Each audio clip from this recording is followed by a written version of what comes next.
It is unfortunate that drug-related crimes are on the rise again.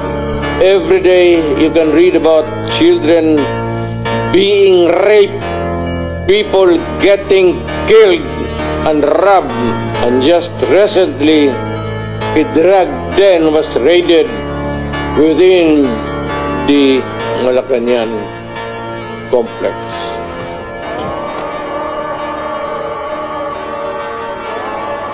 We saw the biggest voluntary surrender of more than 1 million drug users and personalities, which is a feat that has never been seen in the country's history.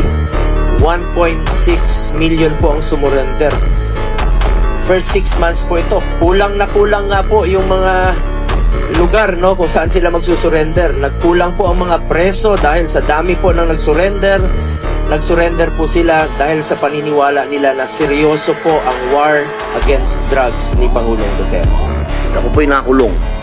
Ako po'y nabuhay kasama ang mga kriminal sa Pilipinas. At kilala ko po ang underworld. Napag-usapan po natin ang mga biktima ng sinasabing war on drugs, pero hindi po natin napag-usapan ang mga biktima ng mga durugista. Kung paano pinapatay ang kanilang mga anak, pinapatay ang kanilang mga asawa, pinapatay ang kanilang kapitbahay. Kung paano po sa loob mismo ng Bilibid, kung saan po ako nakulong ng 3 taon at ginawa ko pang pelikula ito. Ang pangalan po ng pelikula, maaari niyo pong panoorin, Hari ng Selda. Dito po ay binunyag ko na sa loob mismo ng Bilibid ay nagluluto ng shabu. 1998 po yun. Kung bibilangin po natin yung taon na yun, hanggang sa dumating ang Iron Man, ilang taon po yun. Ganun po kahaba ang mga panahon na namayani at talagang naghahari ang mga drug pusher sa Bilibid.